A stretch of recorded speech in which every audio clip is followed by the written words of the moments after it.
Salut à tous. Alors aujourd'hui je vais vous présenter la toute dernière lampe de chez Olight, c'est la Baldeair Mini. Alors ils avaient sorti précédemment la Baldeair normale, le full size, qui était plus faite pour des Glock 17, des CZ SP01 Shadow, enfin des armes full size. Là ils ont sorti la même mais du coup en compact, donc plutôt pour les armes compactes, style Glock 19, CZP10C, Glock 44. Et donc l'avantage de cette lampe par rapport à l'autre gamme de chez Olight, tout simplement, c'est que celle-là, elle a un laser intégré. Donc c'est pas mal. Donc on va essayer ça tout simplement avec mon SP01 Shadow ou encore voir un peu ce que ça donne sur un compact comme sur le Glock 44 parce que évidemment c'est là le fer de lance. Moi évidemment j'avais que ça sous la main ce week-end pour essayer la lampe, mais vous verrez ça fait quand même déjà amplement le boulot. Alors ce week-end j'avais aussi Code Reno sous la main, donc du coup j'en ai profité pour lui faire essayer en tir et voir un peu ce que ça donne, avoir un petit peu son ressenti rapidement. Donc petite vidéo bonus avec Code Reno. Alors évidemment c'est un partenariat avec Olight, alors du coup si vous êtes vraiment intéressé par cette lampe, passez par les liens en description, au moins vous soutiendrez la chaîne et puis vous, ça vous coûtera pas plus cher et en plus de ça il y a une vente flash. Alors évidemment quand il y a un partenariat j'essaie de vous faire gagner des choses,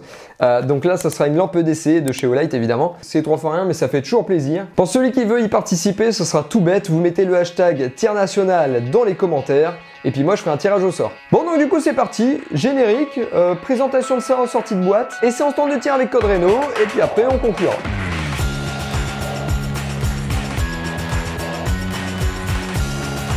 Bon donc du coup on va faire rapidement cette ouverture de boîte, voilà, clac.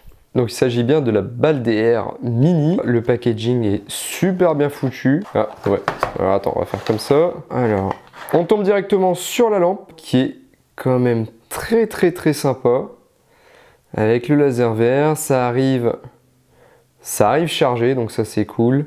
Donc on voit directement le système avec le pointeur laser qui se trouve très haut sur le rail Picatinny par rapport à la Baldeair normale. On voit sur l'arrière les deux sélecteurs pour allumer, éteindre la lumière. Donc il n'y a pas de mode particulier là-dessus à part un... C'est juste un interrupteur on-off au final tout simplement. Donc c'est un laser qui est quand même assez lumineux pour du jour, même si ça reste du 5000 watts, faut pas non plus espérer avoir un point vert qui scintille énormément en plein jour, quoi. On voit aussi du coup l'attache rapide qui se monte très rapidement sur IP Picatinny. J'ai un shadow en sécurité. Donc pour mettre en place la lampe, c'est tout simple. On vient clipser le verrou, on le rabat et on verrouille. Et là, ça ne bouge plus. Alors oui, effectivement, sur un shadow, ça fait un peu dégueulasse. Ça sort un peu du truc.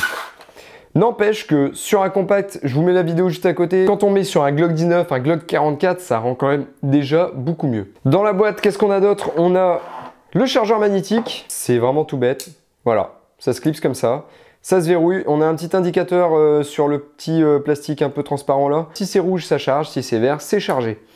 Et franchement, ça tient bien. On voit sur la lampe évidemment les indications comme quoi bon c'est un laser, faut pas le mettre dans les yeux. Il fait logiquement un petit peu moins que 5 milliwatts, donc c'est à peu près dans la norme de toute façon. Par contre faut pas oublier qu'en plein jour évidemment ça risque d'être limite. Dans le reste de la boîte on a évidemment la notice. Je m'en fous. Dans le paquet, on trouve la petite cale qui est compatible pour les rails Picatinny 1913. Une petite alène, ça c'est cool, et des vis de rechange. La lampe EDC à gagner, c'est celle-là, c'est la i5T EOS. Donc c'est une petite lampe EDC à pile, donc non rechargeable. Bon, je pense qu'on peut toujours en mettre une. Donc je l'ouvre comme ça, histoire que vous recevez un beau petit colis. Donc voilà, je trouve la teinte quand même très sympa. Ça marche très bien. Donc il y a deux modes. Le premier mode, c'est vraiment une petite veilleuse, histoire de s'éclairer. Et ensuite, en double clic, on a vraiment une lampe qui arrache quand même par rapport à sa taille. Petit truc à savoir, pour l'instant, vous avez ça d'offert quand vous commandez une Baldeair directement sur le site de chez Olight. Donc c'est une petite lampe de porte-clés qui éclaire quand même pas trop mal. Donc c'est une petite lampe qui je trouve qui est quand même pas mal foutue. Donc si on vise petite puissance et si on vise un peu plus, on a vraiment une grosse luminosité qui éclaire quand même vraiment pas mal. Donc en veille, on voit quasiment rien en veille. Voilà, quasiment. Hop. Ouais, à fond, on sent que ça watt un peu plus. Ensuite, j'ai trouvé le système quand même vachement bien foutu. On dévisse ça comme ça, et là, hop, on a un petit chargeur micro USB. À savoir aussi qu'il y a des packs pour pouvoir avoir une i5T EOS avec sa Baldeair Mini. N'oubliez pas, si vous êtes vraiment intéressé par cette lampe en fin de vidéo, passez par mon lien en description. Bon donc du coup on va essayer cette lampe au stand de tir de Vissou, encore une fois, donc la Baldeair, donc avec la torche et le laser intégré. Donc là maintenant on l'a réglé, je l'ai mis sur mon full size, sur mon shadow. On va voir un peu ce que ça donne sans utiliser les organes de visée, juste avec le laser. Allez go. On va essayer de se concentrer.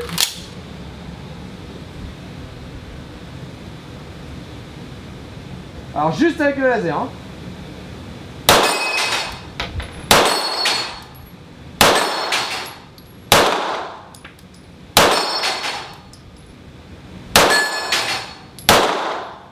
Bon, c'est quand même pas mal. Moi, je trouve que le laser, même si il n'est pas forcément très puissant en plein jour, je pense que ça va être la galère.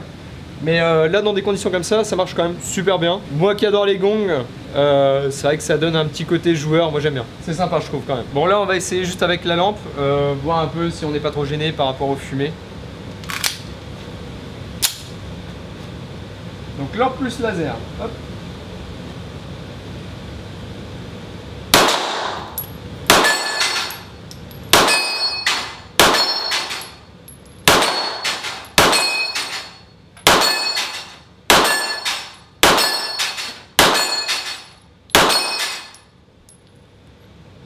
Non, moi j'aime bien, je trouve que c'est quand même pas mal, c'est rigolo, j'adore.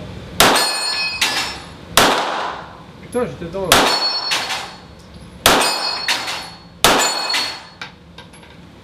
Pas mal là. J'aurais dû mettre plus.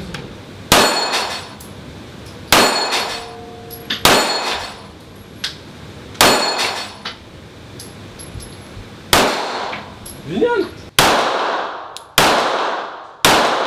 C'est un coup à prendre le laser, mais ça n'a pas l'air si mal que ça. Non, ouais. Le coup de la lampe, le laser et le laser.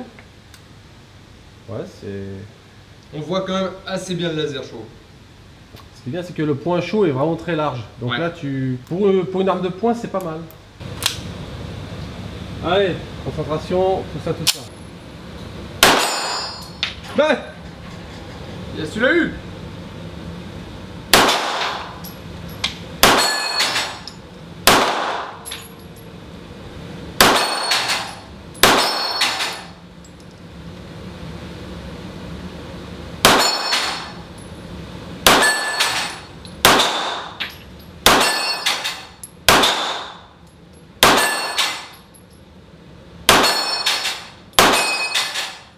Ah!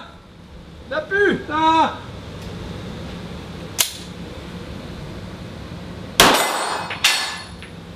Alors? Je les ai pas eu. C'est de la merde, c'est ça? Non, ça reste bien, c'est marrant, c'est drôle, c'est pas mal. En termes de poids sur l'arme, est-ce que tu vois une grosse différence?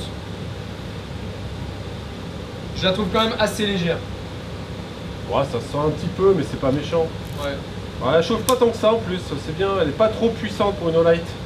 Je précise bien pour une Olight, hein, parce que putain, ils ont l'habitude de faire des trucs, 25 000 lumens, c'est n'importe quoi. Non, ça va, le poids est pas excessif, non, c'est un petit matériel sympa. Après, je vois pas trop l'intérêt personnellement d'un laser sur une arme. Mais bon, t'as fait du tir différent de ce qu'on fait d'habitude, donc c'est pas mal, c'est sympa. C'est bon, envoyez-moi mon chèque.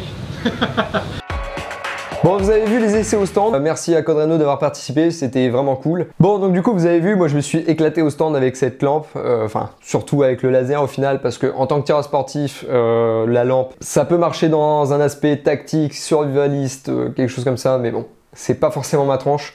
Moi, en tant que tireur sportif, juste le laser déjà, je m'éclate. Donc pour moi déjà, ça c'est déjà gagné. Ensuite, l'avantage par rapport à la balle DR normale, bah déjà, c'est la distance qu'il y a entre le laser et le canon. Évidemment, plus on diminue cette distance, plus on est précis, moins on a de offset entre le canon et le point laser, tout simplement. En termes de réglage, moi, au gong, j'ai pas cherché compliqué. J'ai réglé mon laser à 15 mètres à la distance des gongs. Moi, après, ma première réflexion, ça a été tout simplement d'avoir mes deux axes parallèles entre mon axe de canon et mon axe de laser. Pour des tireurs sportifs, clairement, non, vous amusez pas à faire ça. Vous réglez votre laser à la distance où vous allez tirer le plus régulièrement et puis ça fera déjà largement l'affaire parce qu'on n'est pas là pour gérer les offsets, etc. On est là pour profiter avec ce genre de matos. Donc profitez-en, réglez-le à la bonne distance et jouez avec. Au niveau des réglages, j'ai trouvé ça quand même plutôt simple. Avec la clé Allen, ça va plutôt vite, ça respire quand même la qualité. Alors pourquoi pas prendre du Surefire ou quelque chose comme ça? Pour du tireur sportif, ça suffit largement. Je pense que au light, on est tous à peu près d'accord pour dire que c'est du chinois de qualité, on va dire. Bon, en tout cas, je trouve que pour le prix, c'est correct. Le problème, c'est qu'en fait, les boutons, ils vont vers le bas. Après, je sais pas, c'est un coup à prendre, mais naturellement, je sais pas, moi, je les aurais bien poussés vers l'arme, en fait.